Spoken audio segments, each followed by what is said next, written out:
Taïwan dans toute sa diversité, une émission de Radio Taïwan International.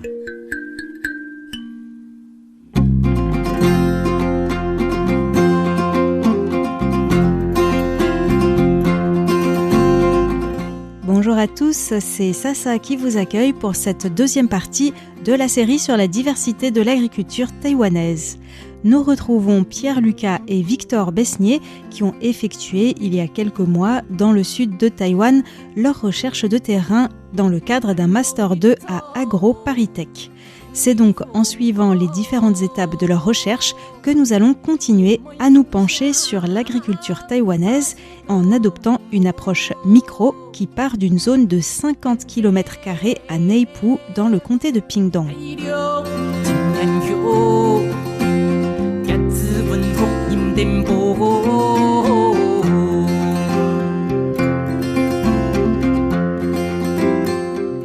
Comme Pierre et Victor l'ont fait remarquer dans la première partie de leur interview la semaine dernière, les premières observations, que ce soit sur le terrain ou par photo satellite de leur zone d'étude, a déjà permis de relever une diversité des cultures et de la taille des parcelles sur 3 zones en particulier.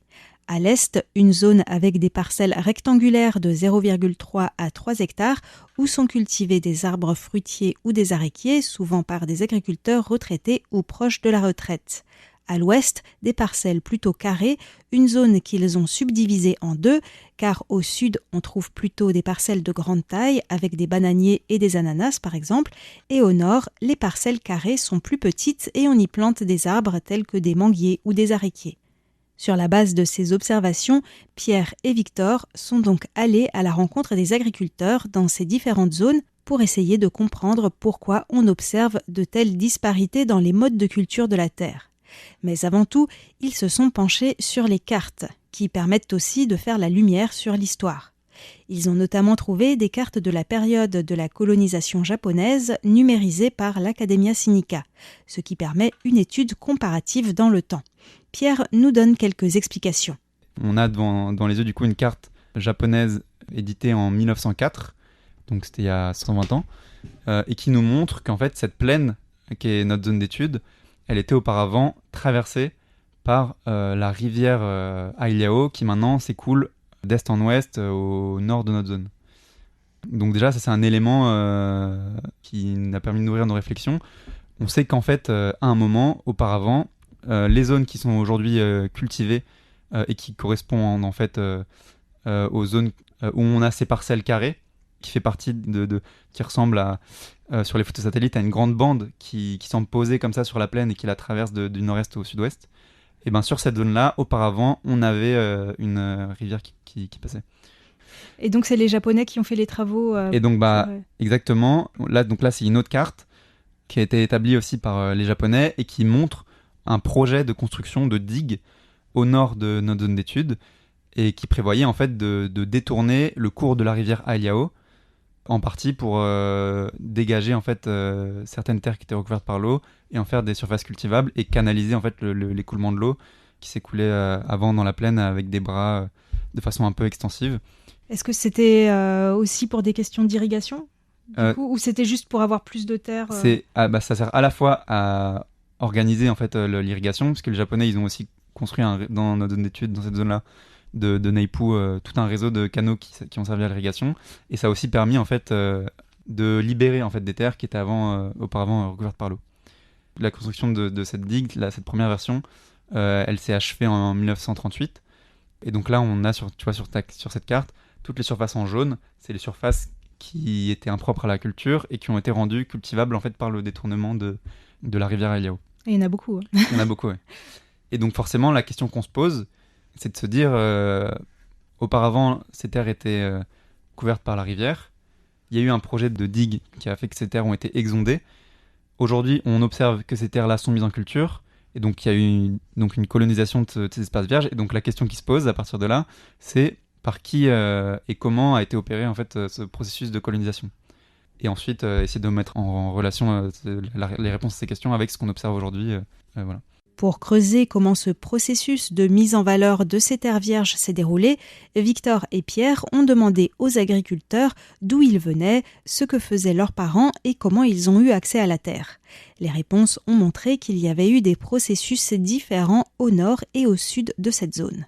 Une zone au sud où on a des grandes surfaces avec des champs carrés.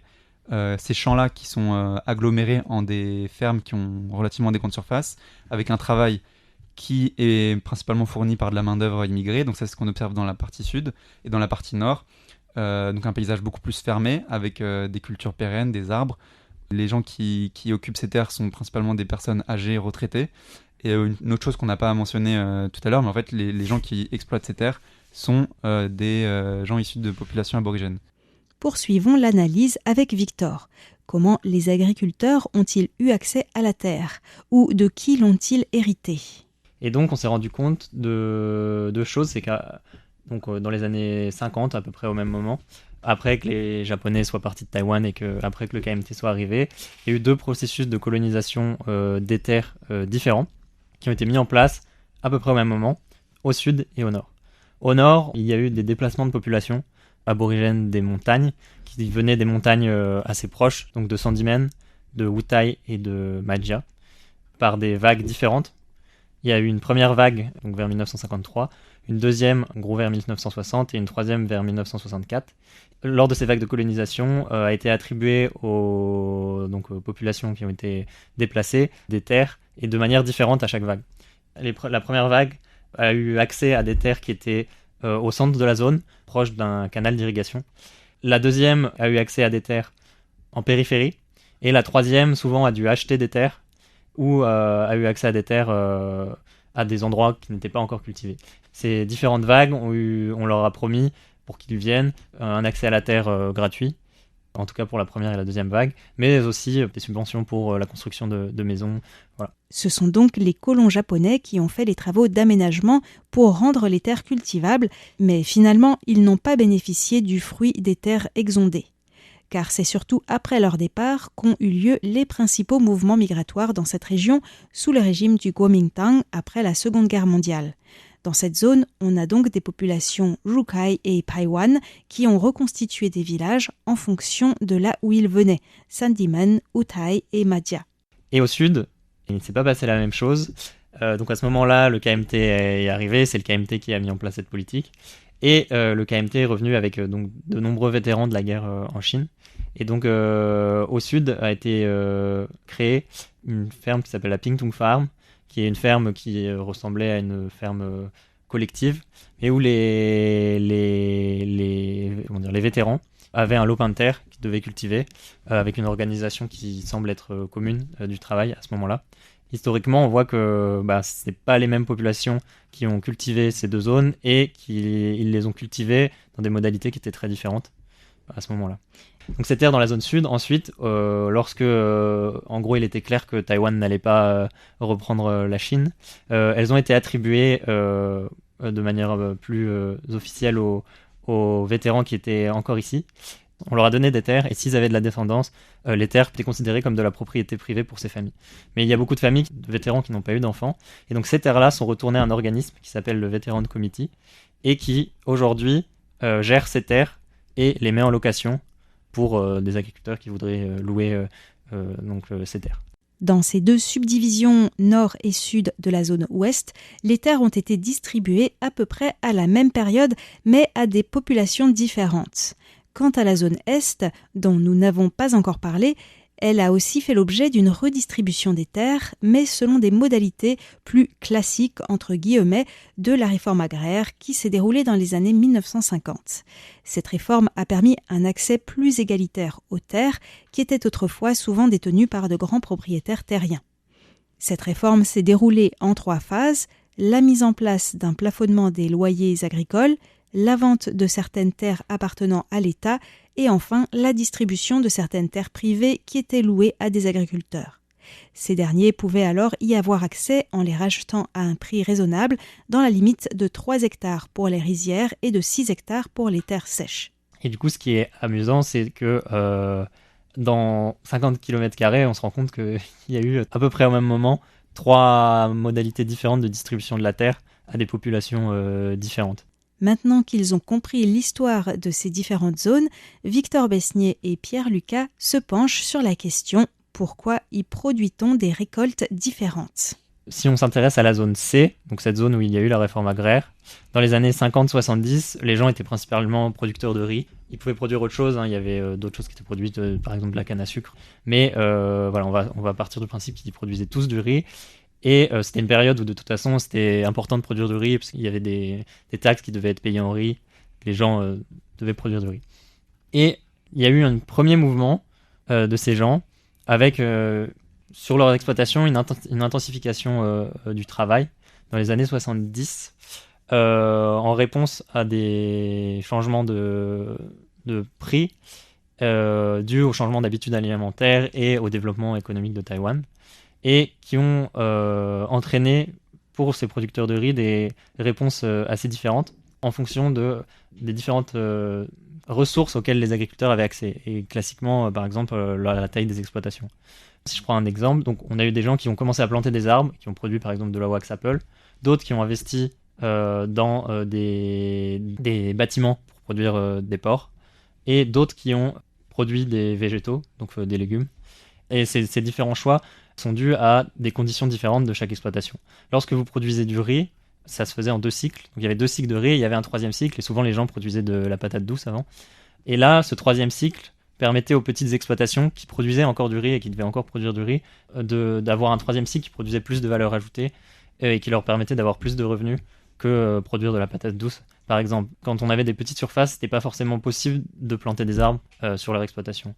Mais ce qui s'est passé ensuite à Taïwan, on était dans une phase d'industrialisation, et dans les années 1980, il a commencé à avoir une crise de la main-d'œuvre, avec des coûts de main-d'œuvre qui ont commencé à augmenter, et dans les familles, nous, il y a de nombreuses familles où les enfants en fait sont partis, et du coup, il y a eu différentes réponses qui ont été prises aussi par les mêmes exploitations. Il y avait des exploitations comme les exploitations de wax apple qui demandent pas mal de travail, qui ont continué à utiliser cette main-d'œuvre, mais des plus petites exploitations qui avaient accès à moins de ressources ont pris un chemin différent. Et par exemple, c'est dans ces types d'exploitations qu'on va retrouver des producteurs d'arequier. Pourquoi ? Parce que l'arequier en fait demande peu de travail. Il demande du travail sur une période de l'année qui est la période de récolte, donc de mars à Pingtung, de mars à août. Ce qu'on a retrouvé dans les entretiens, c'est que les gens qui à ce moment-là plantaient de l'arequier, c'était des gens qui avaient donc soit des petites surfaces et qui ont profité de l'augmentation du prix de l'arequier pour en fait convertir leur surface du riz à l'arequier, et des gens aussi qui avaient un travail à côté et qui du coup avaient leur parcelle d'arequier et qui pouvaient cultiver leur parcelle d'arequier en même temps qu'avoir ce travail à côté.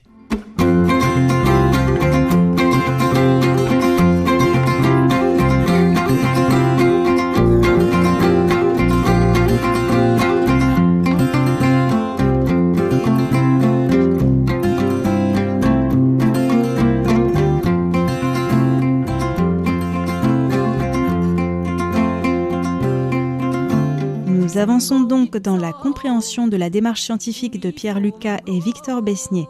Leur recherche est tout d'abord partie de leurs observations sur le terrain et sur des photos satellites, puis ils ont cherché à comprendre l'histoire des différentes zones à travers les cartes et des entretiens, et ils ont ensuite essayé de comprendre les différents facteurs qui ont conduit les agriculteurs à cultiver plutôt des arbres fruitiers, des légumes ou encore des plantes annuelles et bisannuelles. Ils ont par ailleurs dressé une matrice de différenciation représentant selon les différentes époques le statut des agriculteurs, retraités, travaillant uniquement dans leur champ ou ayant aussi un autre travail en plus. Et ils ont mis cela en regard avec le statut de leur terre. En sont-ils propriétaires ? En louent-ils une partie ou sont-ils eux-mêmes locataires ? Donc là, on a essayé de représenter quelque chose d'assez schématique, où on serait avant la réforme agraire, donc tout le monde était agriculteur, et à la fois des agriculteurs qui étaient complètement locataires, à la fois des agriculteurs qui étaient locataires et propriétaires, à la fois des agriculteurs qui étaient propriétaires. Donc là, il y a une grande diversité, il peut y avoir des gens avec des grandes surfaces, des petites surfaces, et notamment, on sait que dans notre zone, il y avait des exploitations de production de canne à sucre qui étaient très liées avec le pouvoir japonais. Et donc, après la réforme agraire, on s'est retrouvé schématiquement avec une concentration d'exploitations qui étaient propriétaires. Enfin, les gens étaient propriétaires de leur terre et produisaient du riz. Et donc l'étape dont on vient de parler ensuite, c'est cette intensification du travail sur les exploitations, avec en fait une diversification un peu aussi en même temps, avec des gens qui vont produire des végétaux, des gens qui vont produire du porc, et des gens qui vont faire de l'arboriculture par exemple, et donc produire des fruits. Et donc l'étape suivante, c'est celle-ci où on a toujours des agriculteurs qui sont propriétaires, mais ces agriculteurs vont prendre d'autres chemins différents. Ceux qui font du porc, certains vont continuer dans le porc, d'autres vont arrêter et vont produire de l'aréquier. Ceux qui faisaient des végétaux, enfin qui faisaient des légumes, souvent les plus petits, vont prendre le chemin de la culture d'aréquier. Et ceux qui avaient investi dans des arbres fruitiers comme la wax apple ne vont pas prendre ce chemin parce qu'ils ont un capital qui est présent sur l'exploitation et dont il ne vaut pas le coup de les couper pour produire de l'aréquier à ce moment-là. Et donc là, par exemple, on a une photo d'aréquier qui est irrigué par un canal qui, avant, servait à l'irrigation du riz. Donc, canal qui a été construit par les Japonais. Donc, pour montrer qu'effectivement, aujourd'hui, on retrouve des aréquiers sur ces mêmes parcelles où étaient produits du riz.